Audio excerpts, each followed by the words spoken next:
கர்த்தருக்குள் பிரியமானவர்களே, இயேசுவின் நாமத்தில் இன்ற நாளிலே நான் உங்களை வாழ்த்துகிறேன்.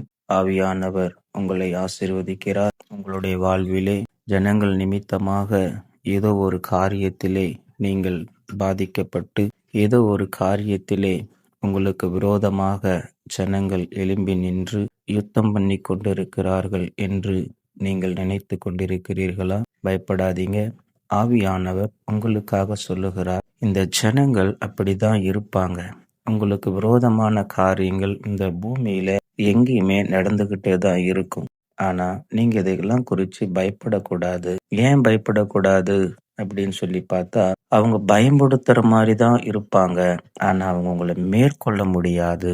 உங்களை மேற்கொண்டு உங்களுக்கு விரோதமா அவங்க என்ன செஞ்சாலும் உங்களை அது பாதிக்காது. ஏன்னா உங்களோட இருக்கிறவர் பரிசுத்தமுள்ள ஆவியானவர். அப்ப பரிசுத்த ஆவியானவர் உங்களோடு இருக்கும் பொழுது உங்களுக்கு என்ன விரோதமா நடந்துரும்? குடும்பத்துல, வேலை செய்யற இடத்துல, ஏதோ ஒரு காரியத்துல உங்களுக்கு உபத்திரவங்கள், போராட்டங்கள் நடந்துகிட்டே இருக்கு அப்படின்னு நீங்க யோசிக்கிறீங்களா? ஆண்டவரே சொல்றாரு, அப்படிதான் இருப்பாங்க, நீ அதெல்லாம் குறிச்சு பயப்படாத அப்படின்னு சொல்லி. எப்படி சொல்றாரு அப்படின்னு சொல்லி பாத்தீங்கன்னா, வேதத்துல எரேமியா தீர்க்கதரிசியின் புஸ்தகத்துல 15ஆம் அதிகாரத்துல 20வது வசனம் சொல்லுகிறது, அவர்கள் உனக்கு விரோதமாக யுத்தம் பண்ணுவார்கள், ஆனாலும் உன்னை மேற்கொள்ள மாட்டார்கள். பாத்தீங்களா? அவங்க அப்படிதான் இருப்பாங்க. சூழ்நிலை உங்களுக்கு விரோதமாக தான் இருக்கிற மாதிரி தெரியும். ஆனா நீங்க பயப்படாதீங்க, அவங்களால உங்களை மேற்கொள்ள முடியாது.